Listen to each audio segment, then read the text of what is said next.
मित्रांनो, welcome back to channel स्पर्धा परीक्षा मराठी चॅनलमध्ये आपले स्वागत आहे। आजचा आपला पहिला प्रश्न आहे, नुकतीच आपल्या निवृत्तीची घोषणा केलेली वंदना कटारिया खालीलपैकी कोणत्या खेळाशी संबंधित आहे?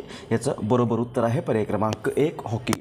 ही बघा, ही आहे वंदना कटारिया आणि भारताची महिला हॉकी दिग्गज खेळाडू आहे।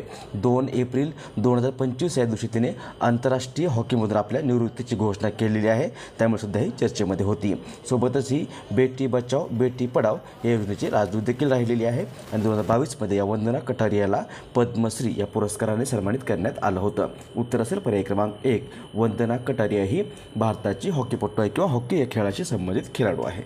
पुढचा प्रश्न, प्रसिद्ध अभिनेते मनोज कुमार यांचे नुकतेच वयाच्या कितव्या वर्षी निधन झाले आहे? याचं बरोबर उत्तर आहे पर्याय क्रमांक 3। हे बघा, हे होते मनोज कुमार, प्रसिद्ध अभिनेते आणि यांचं नुकतेच वयाच्या 87व्या वर्षी निधन झालेलं आहे। त्यांनी विशेषतः देशभक्तीपर चित्रपटांची निर्मिती केली, त्यामुळे त्यांना भारत कुमार या नावाने देखील ओळखलं जात होतं। त्यांचं मूळ नाव होतं हरिकृष्ण गिरी गोस्वामी। हरिकृष्ण गिरी गोस्वामी हे त्यांचं मूळ नाव असून त्यांना भारत सरकारकडून 1992 या वर्षामध्ये पद्मश्री आणि 2015 या वर्षामध्ये दादासाहेब फाळके पुरस्काराने सन्मानित करण्यात आलं होतं। उत्तर असेल पर्याय क्रमांक 3, त्याचं वयाच्या 87व्या वर्षी निधन झालेलं आहे। नेक्स्ट, भारताचे पंतप्रधान नरेंद्र मोदी यांना कोणत्या देशाने नुकताच मित्रा विभूषण हा पुरस्कार दिला आहे? उत्तर आहे पर्याय क्रमांक 1, श्रीलंका। भारताचे पंतप्रधान नरेंद्र मोदी यांना श्रीलंका सरकारने नुकताच भारत व श्रीलंका यांच्यातील द्विपक्षीय संबंध मजबूत करण्यातील व दोन्ही देशातील सांस्कृतिक व आध्यात्मिक वारशाला प्रोत्साहन देण्यासाठी त्यांच्या उल्लेखनीय कार्यासाठी श्रीलंकेचा प्रतिष्ठित मित्रा विभूषण हा पुरस्कार देऊन सन्मानित केलेला आहे। हा पुरस्कार त्यांना कोणत्याही देशाकडून किंवा विदेशी राष्ट्राकडून देण्यात आलेला आतापर्यंतचा 22वा आंतरराष्ट्रीय पुरस्कार ठरलेला आहे आणि मित्रा विभूषण हा पुरस्कार श्रीलंकेचा सर्वोच्च नागरी पुरस्कार असून त्याची सुरुवात 2008 या वर्षामध्ये झालेली आहे। उत्तर असेल पर्याय क्रमांक 1, श्रीलंका। श्रीलंका मॅपमध्ये पाहिलं तर इथे आहे श्रीलंका, राजधानी 2 आहेत, एक आहे कोलंबो, दुसरी आहे श्री जयवर्धनपुरे कोट्टा।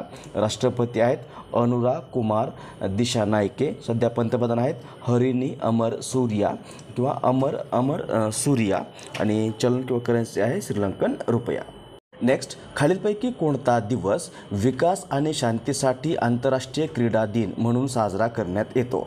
याचं बरोबर उत्तर आहे पर्याय क्रमांक 2, 6 एप्रिल। आपल्या वैयक्तिक जीवनात आणि जगभरातील समुदायांमध्ये खेळ आणि शारीरिक हालचालींचं मूल्य ओळखण्यासाठी दरवर्षी 6 एप्रिल हा दिवस जगभरात आंतरराष्ट्रीय विकास आणि शांती क्रीडा दिन म्हणून साजरा केला जातो। 23 ऑगस्ट 2023 या दिवशी संयुक्त राष्ट्राच्या महासभेने किंवा युनायटेड नेशनच्या जनरल असेंब्लीने हा 6 एप्रिल हा दिवस विकास आणि शांततेसाठीचा आंतरराष्ट्रीय क्रीडा दिन म्हणून साजरा करण्याची घोषणा केली होती आणि यावर्षी हा दिवस levelling the playing field sports for social inclusion या थीमखाली साजरा करण्यात आलेला आहे। उत्तर असेल पर्याय क्रमांक 3, 6 एप्रिल हा दिवस दरवर्षी विकास आणि शांतीसाठी आंतरराष्ट्रीय क्रीडा दिन म्हणून साजरा केला जातो। यासोबत लक्षात ठेवा की 29 ऑगस्ट हा दिवस दरवर्षी भारतामध्ये राष्ट्रीय क्रीडा दिन म्हणून साजरा केला जातो। 29 ऑगस्ट हा भारताचे हॉकीपटू मेजर ध्यानसिंग यांचा जन्मदिवस आहे। आपल्या महाराष्ट्रामध्ये राज्य क्रीडा दिन जो आहे तो 15 जानेवारी या दिवशी साजरा केला जातो। भारताला कुस्ती या क्रीडा प्रकारामध्ये किंवा कुस्ती या वैयक्तिक क्रीडा प्रकारामध्ये पहिलं ऑलिम्पिक पदक मिळवून देणारे दिवंगत खाशाबा जाधव यांचा हा 15 जानेवारी जन्मदिवस आहे आणि हा दिवस किंवा 15 जानेवारी हा दिवस राज्य क्रीडा दिन म्हणून साजरा करण्याची घोषणा महाराष्ट्र सरकारने 2023 केली होती। जागतिक बुद्धिबळ दिन 20 जुलैला असतो आणि भारतामध्ये राष्ट्रीय भालाफेक दिन जो आहे तो 7 ऑगस्ट या दिवशी साजरा केला जात आहे। पुढचा प्रश्न, खालीलपैकी कोणता दिवस आंतरराष्ट्रीय विवेक दिन म्हणून साजरा करण्यात येतो? याचं उत्तर आहे पर्याय क्रमांक 1, 5 एप्रिल। संयुक्त राष्ट्रामार्फत दरवर्षी 5 एप्रिल हा दिवस आंतरराष्ट्रीय विवेक दिन म्हणून साजरा करण्यात येतो। लोकांना स्वतःचा विवेक प्रतिबिंबित करण्यासाठी तसंच त्यांचं अनुसरण करण्यासाठी हा दिवस प्रेरित करण्याच्या उद्देशाने साजरा केला जातो आणि पहिल्यांदा हा दिवस 2020 साजरा केला होता। उत्तर असेल पर्याय क्रमांक 1, 5 एप्रिल हा दिवस आंतरराष्ट्रीय विवेक दिन किंवा United Nations International Day of Conscience म्हणून साजरा केला जातो। पुढचा प्रश्न आहे, स्टँड अप इंडिया योजनेला नुकतीच किती वर्ष पूर्ण झाली आहेत? याचं बरोबर उत्तर आहे पर्याय क्रमांक 2, 7 वर्ष. स्टँड अप योजना किंवा स्टँड अप इंडिया योजना ही या योजनेला नुकतीच 7 वर्ष पूर्ण झालेली आहेत. ही योजना भारत सरकारने SC, ST आणि महिला उद्योजकांना मदत करण्यासाठी 5 एप्रिल 2016 या दिवशी सुरू केली होती आणि 2025मध्ये या योजनेला आता 7 वर्ष एवढा कालावधी पूर्ण झालेला आहे. पुढचा प्रश्न आहे, फिफा महिला विश्वकप 2035चे आयोजन कोणत्या ठिकाणी करण्यात येणार आहे? याचं बरोबर उत्तर आहे पर्याय क्रमांक 4, युनायटेड किंगडम. फिफा महिला विश्वकप 2035चं आयोजन जे आहे ते युनायटेड किंगडममध्ये करण्यात येणार आहे. फिफा महिला विश्वकप किंवा वर्ल्ड कप ही एक आंतरराष्ट्रीय स्पर्धा असून ही स्पर्धा दर 4 वर्षांनी आयोजित केली जाते आणि यात फिफाच्या सदस्य राष्ट्रांचं महिला संघ किंवा सदस्य राष्ट्रांचे महिला संघ जे ते सहभागी होतात. या स्पर्धेत सुरुवात 1991मध्ये झाली असून पहिल्यांदा ही स्पर्धा चीनमध्ये आयोजित करण्यात आली होती. 2035मध्ये होणार आहे युनायटेड किंगडममध्ये, 23मध्ये झाली होती ऑस्ट्रेलिया न्यूझीलंडमध्ये, 27मध्ये होणार आहे ब्राझीलमध्ये, 31ची होणार अमेरिकेमध्ये आणि 35ची होणार युनायटेड किंगडममध्ये. पर्याय क्रमांक 4. पुढचा प्रश्न, खालीलपैकी कोणाची नुकतीच आशियाई क्रिकेट परिषदेच्या अध्यक्षपदी नियुक्ती करण्यात आली आहे? याचं बरोबर उत्तर आहे पर्याय क्रमांक 1, मोहसिन नक्वी. पाकिस्तान क्रिकेट बोर्डाचे अध्यक्ष मोहसिन नक्वी यांची नुकतीच पुढील 2 वर्षासाठी आशियाई क्रिकेट परिषदेच्या अध्यक्षपदी नियुक्ती करण्यात आलेली आहे.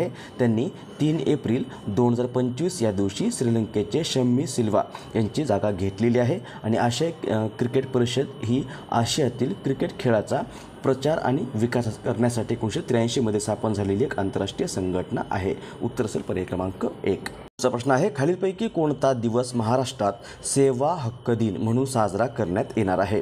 याचं बरोबर उत्तर आहे पर्याय क्रमांक 2, 28 एप्रिल. राज्यातील नागरिकांना दिल्या जाणाऱ्या सेवा पारदर्शक, गतिमान व कालबद्ध पद्धतीने देण्यासाठी महाराष्ट्र लोकसेवा हक्क अधिनियम 2015 पारित करण्यात आला होता आणि हा अधिनियम 28 एप्रिल 2015 या दिवशी अंमलात आला होता. यामुळे आता महाराष्ट्रामध्ये दरवर्षी 28 एप्रिल हा दिवस राज्यात किंवा राज्य सेवा हक्क दिन किंवा नुसता सेवा हक्क दिन म्हणून साजरा करण्याचा शासन निर्णय नुकताच महाराष्ट्र सरकारने जाहीर केलेला आहे. त्यामुळे पर्याय क्रमांक 3, 28 एप्रिल हे याचं बरोबर उत्तर असेल. नेक्स्ट, खालीलपैकी कोणाची नुकतीच भारतीय रिझर्व्ह बँकेच्या डेप्युटी गव्हर्नरपदी नियुक्ती करण्यात आली आहे?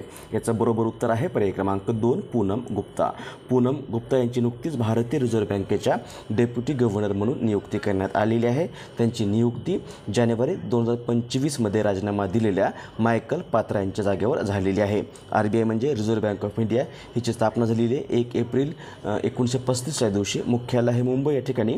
सध्या गव्हर्नर संजय मल्होत्रा हे RBIचे 26वे गव्हर्नर आहेत आणि 4 डेप्युटी गव्हर्नर त्यामध्ये पहिले आहेत M राजेश्वर राव, दुसरे आहेत स्वामीनाथन जानकीरमन, तिसरे आहेत T रविशंकर आणि चौथ्या बनलेल्या त्या पूनम गुप्ता या RBIच्या नुकत्याच डेप्युटी गव्हर्नर म्हणून नियुक्त झालेले आहेत. पर्याय क्रमांक 2. पुढचा प्रश्न, हितेश गुलिया हा खेळाडू खालीलपैकी कोणत्या खेळाशी संबंधित आहे? याचं बरोबर उत्तर आहे पर्याय क्रमांक 1, बॉक्सिंग. हितेश गुलिया हा भारताचा बॉक्सर आहे किंवा बॉक्सिंग या खेळाशी संबंधित खेळाडू आहे.